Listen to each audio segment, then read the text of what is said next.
The Angels Are Here, Part 2. Hi, I'm Reverend Andrew Bozeman, and this is On the Wings of Your Mind. And we're continuing today with the discussion that we started yesterday about angels. Now here we are in the middle of a spiritual battle that is going full force. There are those who are angry at God for allowing this pandemic that we find ourselves in the middle of. Then there are those who use the pandemic as proof that God does not exist. And then there are those who want to eliminate and discount our beliefs, our spiritual beliefs, in both infinite intelligence as well as angels, and set them aside as merely superstition. Well, newsflash. The angels are really here. They are really here. And we're in the middle of this pandemic, so we need help. We need help in being aware of all the resources that are available to us, not only physical and emotional, but spiritual as well, which is what brings us to the subject of angels. Angels are here to help us, and to some extent, they are here to protect us. Now, I say to some extent because as human beings, there are some experiences that we must go through in order for us to continue with our growth, both physical, emotional, and spiritual. So we're not going to be denied those experiences, no matter how unpleasant they may seem. Remember, I told you there's no good or bad, only thinking makes it so. So those bad experiences can sometimes be the best experiences of your life. But anyway, the angels are always here for us. And they've been involved in my life for as long as I can remember. They've helped guide me through situations where I would have been lost without them. They've been a couple of occasions when they actually saved my life. And there have been numerous occasions where they've helped me elevate my performance in the workplace by bringing about situations and circumstances that helped me to shine in the workplace. Please click on the thumbs up button, and if you haven't already done so, please choose to subscribe. Remember, I'd love to hear your comments, your thoughts, your shares. So please use the chat box on the right side of the screen or the comment section, which is underneath the video. I'd love to hear from you, so please share. Back to work. Now, what are angels is the next question, I would assume. And angels are technically messengers of God. The word angel itself is derived from the Greek word angelos, plural angeli, which means messenger. Yeah, the original Greek angels or messengers were Iris and Hermes, who carried messages from God. Hermes had little wings on his feet, and Mercury, who was Roman mythology, had wings on his helmet and on his feet. Now, in Hebrew, angels are called malach, which also means messenger. So their first duty in regard to serving as the liaison between infinite intelligence and human beings is to deliver messages. And they've been delivering messages for millennia. Remember, one of the messages they delivered was that Mary was going to have a baby, and it would be named Jesus. Anyway, angels are non-corporeal beings, meaning they have no body. They have no physical bodies. They exist on the spiritual plane. They exist in a different dimension. And according to the scholar and philosopher named Mortimer J. Adler, angels are minds without bodies. And since angels don't have physical bodies, they tend to stay invisible. But we can witness the effects of the angels around us, but for the most part, I know we never see them. That doesn't mean they can't appear, because they can appear on the plane of physical existence in a variety of ways. Angels have the ability to take on the form of a human being if there is a requirement that they do so in order to render the help that is needed. Now, Caroline Mace, who you know I've introduced you to her many times as an international spiritual teacher, tells a story in one of her lectures about a woman who was out with her son at a restaurant. Her son suffered from hemophilia, which is the bleeding disease. You know, hemophiliacs, their blood does not clot, so if they get a cut, they can bleed to death. Anyway, the kid tripped against the table and cut himself, which caused him to start bleeding. And since the bleeding can't be stopped by a regular person, her son was in danger of bleeding to death right there on the restaurant floor. So what she did was she called out, "God, please help me. God, please help me." And within seconds, a man came forward and began rendering the help that she needed. He was able to take care of the bleeding. He was able to stop the bleeding. And therefore saved her son. And when he finished doing what he doing what he had come to do, he got up and walked away. And the woman looked up to thank him, but when she looked up, he was gone. He was already gone. Quickly, just disappeared. Gone.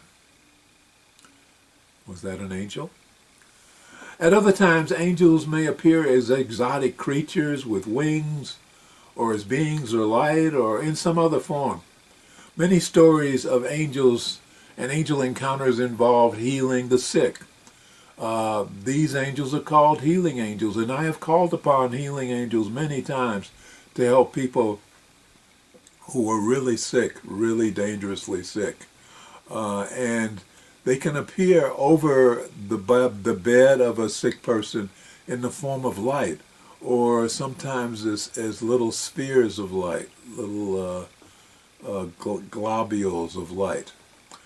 There have been stories from healthcare workers who are involved in the transition phase of life, who are there when people die. And there are many stories coming out of hospitals and hospices that say that when a person is dying, there's a gentle blue glow that comes over the person and is there when that person makes a transition. A gentle blue glow. That's an angel seeking to help them transition and lead them back home. These are referred to as the angels of death. Now, angels of death are not frightening creatures. Actually, they're there to make the transition to death a nicer one, a more peaceful one that is filled with love rather than fear. And as I shared with you yesterday, angels don't have to appear before us physically because they can influence the physical world to accomplish what it is they need to do, which is what happened to me when I was telling you about the incident with the BMW on my way to San Quentin and the license plate that said, "Just believe." Angels can be protectors, and they don't always limit their appearance to individual people. There is an amazing story of angelic intervention during World War I. It was called the Battle of Mons, Belgium, during World War I, and is one of many examples showing the protective power of angels. Now, this battle occurred on August 26th through August 28th in 1914. The French and the British troops were retreating. Actually, they were running because they were badly outnumbered and they were being overwhelmed by a much superior German army force. More firepower, more soldiers. The casualty count was incredibly high. But suddenly, the battle turned. The Germans were winning. They were close to a total victory, and all of a sudden they stopped. And then they turned, and the Germans left. And as the story goes, the wounded men who were being brought into the hospitals from that battle were delirious because they kept telling this crazy story. And the crazy story was that there were angels on the battlefield. The French soldiers said they saw St. Michael clad in golden armor, riding a horse and swinging a sword. The British say they saw St. George springing out of a yellow mist, riding a big white horse wearing golden armor and swinging a sword and shouting victory. Others saw a strange light coming down in front of the German line, and within that light they saw three angels, one a giant angel with outspread wings and two more, one on either side of that giant angel, who were somewhat smaller. They were standing there in this golden light, and they stood facing the Germans. Whatever they saw, whatever it was, it had the effect of causing the Germans to stop and turn and desert their absolutely sure victory. Now, there were a number of writers later who claimed this was all a hoax. It didn't happen, which of course is possible. It may have been a hoax, except there are collaborating stories from the other side.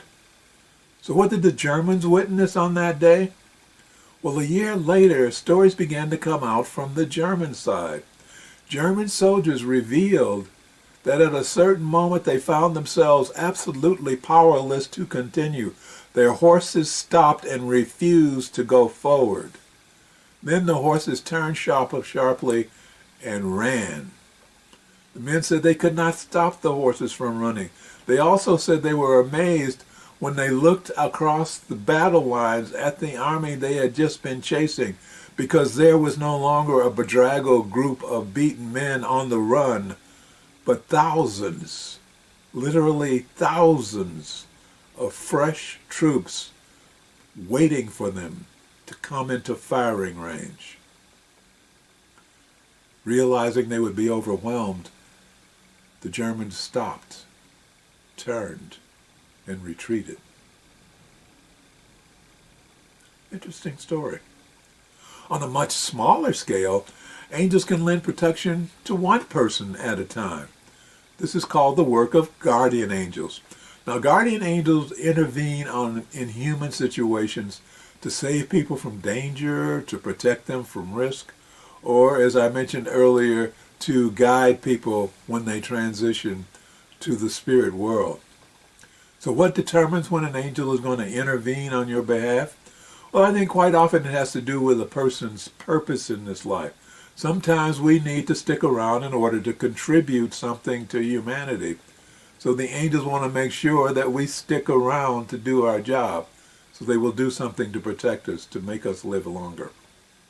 For example, there's a story from Sophie Burnham. Now, Sophie Burnham is a poet, a playwright, a mystical teacher, and the author of several books on the New York Times best-selling list. She's had a list of numerous mystical experiences, but she is a mystical teacher, but she's had a very dramatic, what she calls an angel encounter, and she wrote about it in her best-selling book called A Book of Angels. So here's how the story goes. One day, our party skied to Tignes.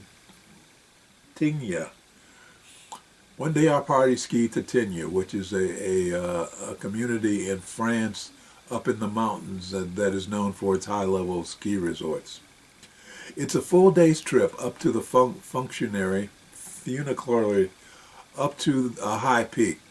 Then one long run that takes most of the morning and ends in a nearby town.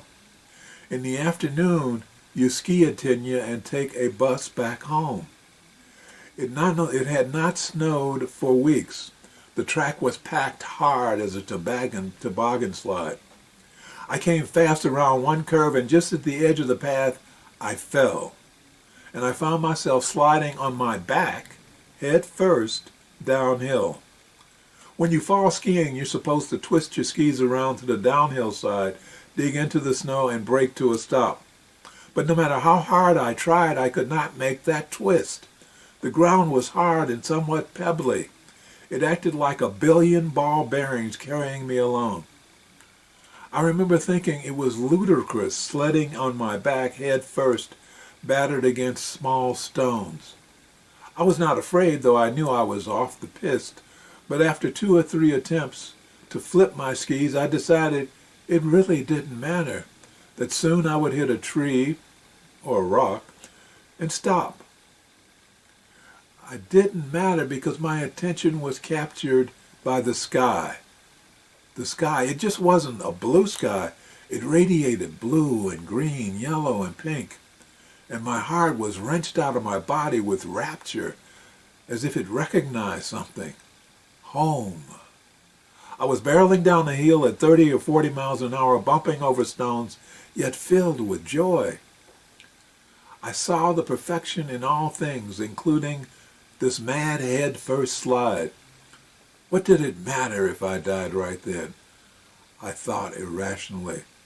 That too was welcome, wondrous. Suddenly a blur of black and I piled into another skier's legs. David, my husband at the top of the slope, saw what happens as he stood there wondering what to do. He told me later how a man shot past him out of nowhere. And as he said, skiing like crazy, he tore down the slope, a bullet winging past me. Then he turned around, dug in his skis, and I fell against his legs. It didn't hurt. Neither did he fall from the elbow and have to catch his weight as 120 pounds plowed into him at such a high speed. It had no effect on him. I stood there. I stood up. He was dressed completely in black. Black hat, black parka, black pants, black skis. This was strange, because no one dressed in black on the ski slopes back then, but everybody dressed in vibrant yellows and reds and blues. But he was in all black. Merci beaucoup, I said, his eyes. They too were black, but full of such light I could not move. Merci, I said again. I do not remember his answering. I don't remember any voice. He turned and started up the hill, herringboning, but at such speed he had the strength of giants. Each of his steps counted for 2 or 3 of mine, though I could keep up with any skier I had met before, but not this one. I clambered after him, hurrying, pushing myself. I wanted to look into his eyes again. I wanted to ask him who he was, merely the propelling force behind me to catch up with him. At the top, he took off immediately, ignoring my husband, who reached out likewise to thank him. He zoomed away. A minute later, I reached the top, and David caught me. He said, "Are you all right?" But I pushed away. "Yes, yes," I called out as I raced down the track after the man in black who had suddenly disappeared around the curve of a hill. The path was wide and steep. It plunged downhill and curved to the left around an outcropping of rocks and opened to a vista of the whole valley below, mile upon mile upon mile of open space. No one was in sight. I came past the rocks, casting right and left, looking for a pocket in which he could have disappeared. But the only people in sight were tiny specks far down the valley in Tenya, black dots. It was inconceivable that he could have shot the valley walls that fast. Yet, I skied on. Partway down the mountain, my stomach dropped. To my left rose a cliff. It was at the top of this that I had fallen. Had I not been stopped, I would have fallen off the cliff to a rumble of rocks below. Only that skier had stopped me from being killed. That was the experience of Sophie Burnham. That skier stopped her from being killed. You know, angels not only oversee people, they also oversee nature as well. Mystics have witnessed huge angels protecting forests and waterways and mountain ranges. I had the pleasure of meeting and conversing with a woman named Dorothy Mclean some years ago. Dorothy wrote a book entitled To Hear the Angels Sing. Dorothy was one of the founders of a place in Scotland called the Garden of Findhorn. Dorothy, along with 2 of her friends, were in a down period. They were living out of a trailer. And since they were so low on money, they started planting to grow their own food. The trouble was that the ground that they were planting in had a high level of sand and clay. Plus the climate was cool. So it's not the best conditions for growing food. So in addition to their physical efforts, they also put in spiritual efforts. They prayed for the angels to help them. After a while, they began to get messages on what to do and how to care for the garden from the angels. What to do with the soil. How to tend to the plants. Eventually, their efforts paid off. In fact, their efforts were so successful that their crops began to win awards for being the biggest, healthiest, and most beautiful fruits and vegetables in the country. They gave all the credit to the angels. They said it was not us, it was the angels. So many people came to their garden to see what they were doing and wanted to know how if they could teach them how to do it. So many people came that now that garden has become a world-famous spiritual community known as Findhorn. Angels are real. Angels are here. Angels are here to protect us and guide us, to lend us a helping hand sometime. Some may see them as merely superstition, but others of us know that it goes way, way beyond superstition. It's reality. So how do you know when your guardian angel is around? How do you communicate with your guardian angel? Well, let's talk about that on the next program. In the meantime, let's be grateful that they are here. They're here for us. Let's close with prayer. Thank you, Infinite Intelligence. Thank you for bringing all of us together in this life so that we may become spiritual warriors and join in the work we have come to do. Thank you, Infinite Intelligence, for bringing us into this space of awareness and a deeper understanding of ourselves and our relationship to life and infinite intelligence. Thank you for showing us who we really are. We open our minds and hearts to the truth of our being. We are the children of God. We are individualized expressions of infinite intelligence. And because we are part of the greater whole, we're beginning to understand our value to the continuity of life on this planet. As we become channels of your power, infinite intelligence, we can feel your power within ourselves and within our lives more and more. We know that as we feel your presence within our lives every day, we will rise because we are no longer cut off from you by being immersed in the darkness of fear, anger, and the pain of unforgiveness. So we are now restoring our connection through the grace of forgiveness, knowing that as we learn to forgive ourselves for the pain we have caused ourselves, and as we learn to forgive those who have inflicted pain upon us, our connections will grow stronger, and our lives will grow happier and healthier and more prosperous. And for this we are truly grateful. As above, so below, as within, so without, and so it is. Amen. Thank you for watching. Please remember to click on the thumbs up button below, and if you haven't already done so, please choose to subscribe. I look forward to hearing from you. If you have any questions, thoughts, comments, please put them in the comments section below the video. In the meantime, thank you very much for spending some time with me and watching. I am Reverend Andrew Bozeman, and this is On the Wings of Your Mind.